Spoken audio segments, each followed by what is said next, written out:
So as Esther said, I'm going to be explaining to you kind of how we set our strategy and what we're hoping to accomplish with and for all of you over the next 3 years.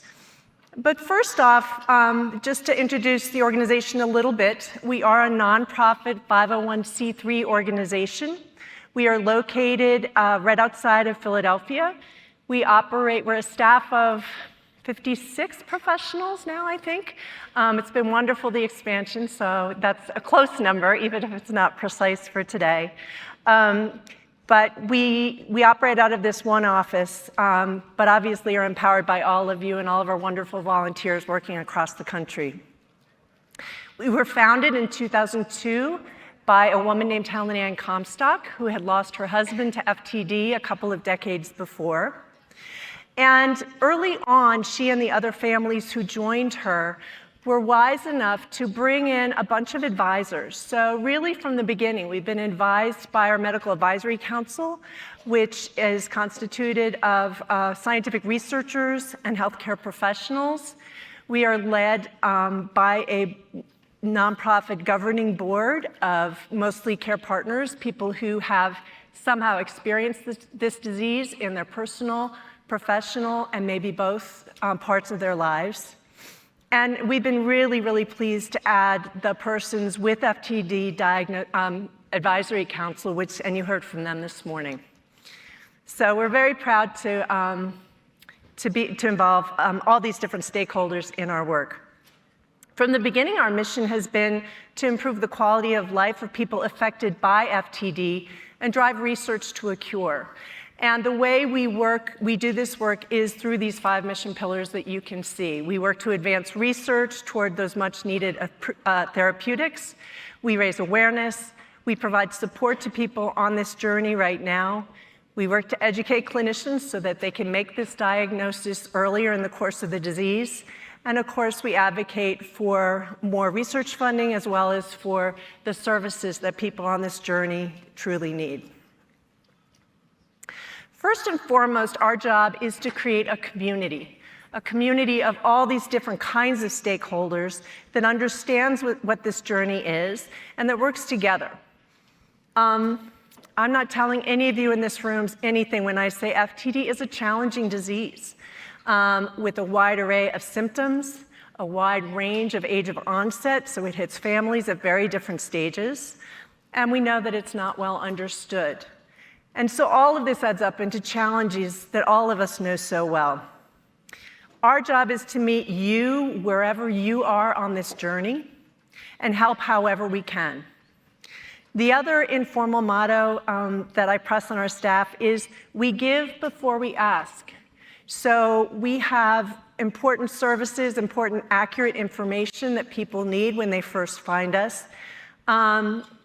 We make sure that you have what you need before we're going to ask you to volunteer with us, before we're going to ask you to make a donation, which I will admit we will do. But there's no question that we rely heavily on this network of volunteers and donors and advocates across the country to accomplish the things to realize this mission. And so we've got this broad mission. We are guided by a variety of these wonderful experts. We're powered by a professional staff. And we've got this long to-do list that's determined by those challenges that you all are experiencing. How do we actually prioritize what we're going to do next? What we're going to accomplish this year, or in the next 3 years, the next 10 years? And this is where we set about, with our board, setting our strategy every 3 years.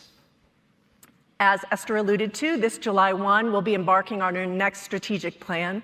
But before I describe that, I just wanted to take a moment to celebrate some of the things we've accomplished over the past 2.5 years during the current plan that we're on now. So over the past 2.5 years, our staff has answered more than 10,000 helpline calls. We've awarded Comstock grants for respite or quality of life to more than 2,000 people. We've hosted 25 educational webinars. We've hosted, powered by our volunteers across the country, more than 1,100 awareness and fundraising events across the country. Nearly 4 million people have accessed the information on our website. We've increased the number of researchers and healthcare professionals who are working with us by more than 5,500, and that's more than 5,000 additional healthcare professionals who are accessing our accurate information. And we've awarded more than $4 million in research grants. And I would add, I'm really proud that we've leveraged our research grant dollars. So that has been matched by more than $2.5 million from partner funders. So, thank you. So we've had a great 2.5 years. We'll add to those numbers over this last period.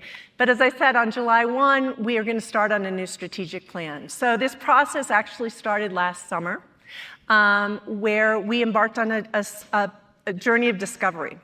We talked to all of our different stakeholder groups you see here, and we asked, what are your priorities? Where do you think we've been effective? Where have we not been sufficiently effective? What could we do more of? What should we do less of? And throughout this discovery process, 4 strategic themes emerged. I would add there were no surprises here, but it was really good to get regrounded that we do understand our work and we're looking in the right places. As I said, first off, our work really essentially starts with building a community that can work together.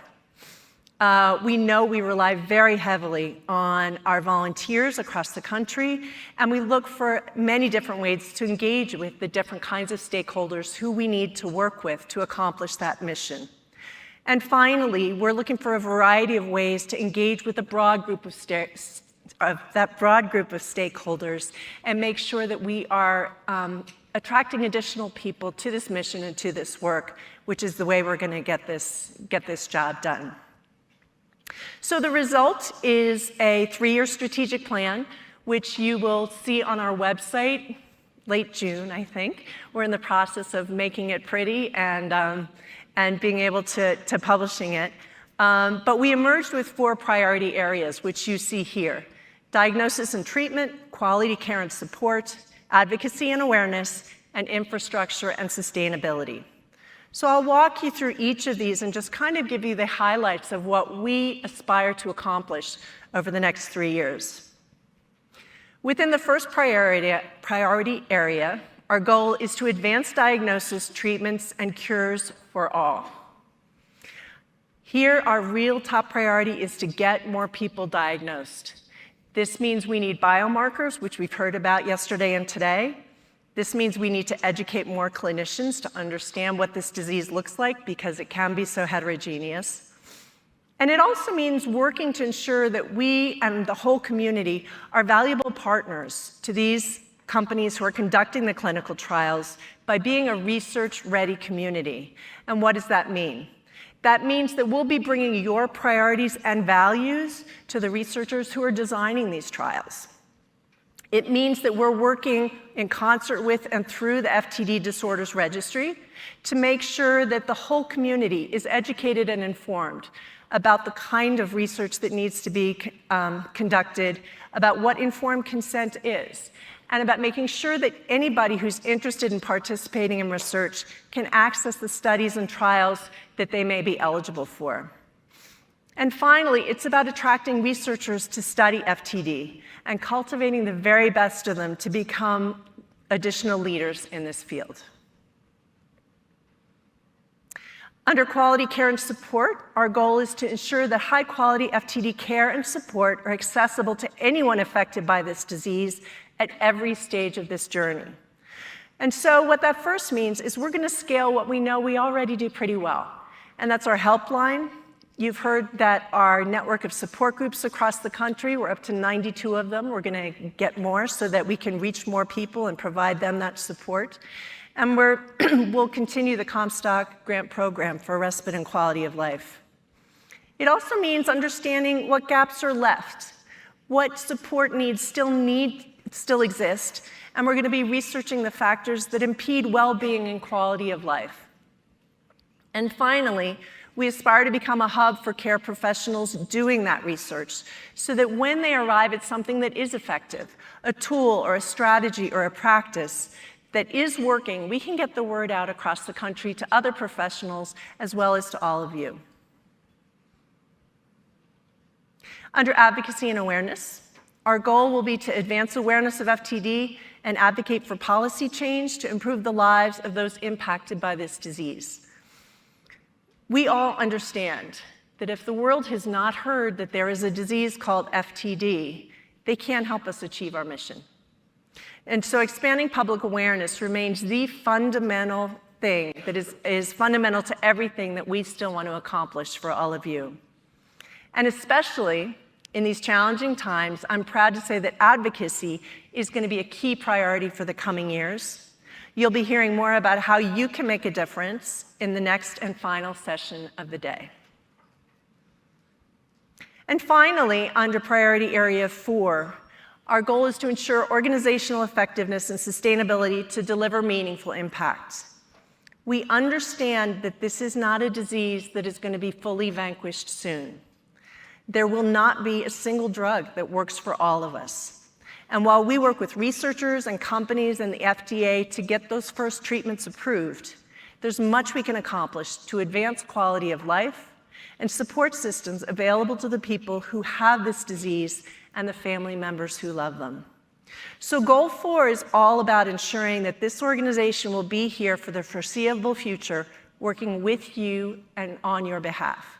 And you can see this includes diversifying our funding streams, investing in professional staff, welcoming more of you, hopefully, to join our volunteer army, investing in technology, tending to a strong governance board, and developing the metrics that really can prove that we are having an impact and to attract more partners to help us in this work. And so our whole point is to achieve our collective vision of a world with compassionate care, effective support, and a future free of FTD. And again, I just want to say how heartwarming it is to know that so many of you are joining us here in Denver as well as out there online. There's a role for everyone to play when you're ready to, and we will be here making sure that you have what you need and that we will be working with the drug development companies and researchers to make sure that we do reach that future that we all aspire to, where people are diagnosed accurately and we can treat people effectively and hopefully even prevent this disease. Thank you very much.